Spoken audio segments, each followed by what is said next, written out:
5 seconds. Start. Sir, now I go to my next point. What is the general tenor of most of the amending bills? Interestingly, after 1956, we had the amending bill of 1969. There were two bills in 1964. The general tenor of the bill was known, whether it was restricting the corporate sector or it was liberal or for what purpose. But this particular bill is a little different in the sense that after the present government came to power, it announced policies which were very liberal to the corporate sector. Liberal does not mean that they can break the laws.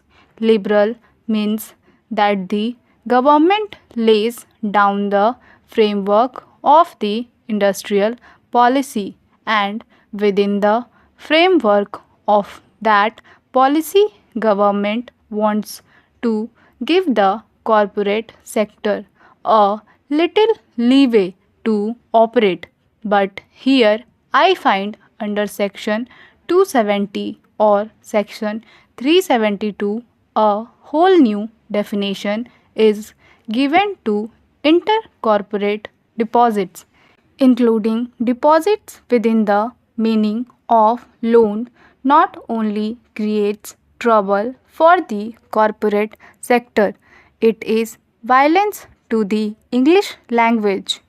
By no stretch of imagination can a deposit be termed a loan. We are making deposits in banks, they cannot be called loans. We are not giving loans under intercorporate deposits. To include it under the term loan is an atrocity, and it will only affect the small and medium entrepreneurs. The bigger companies can get enough loans from companies, from government institutions.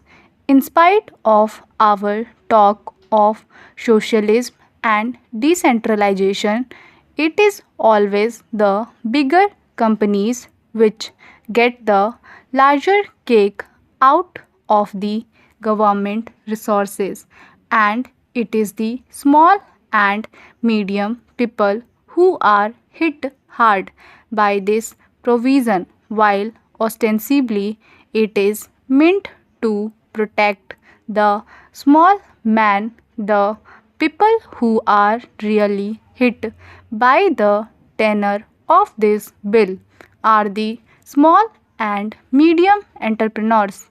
The MRTP and FERA companies are not affected by this bill at all.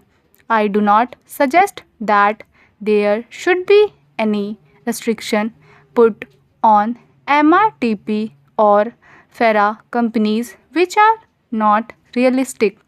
What I submit is, in the scheme of things, the industrial policy resolution from the time of Jawaharlal Nehru, which government still professes is a relevant document.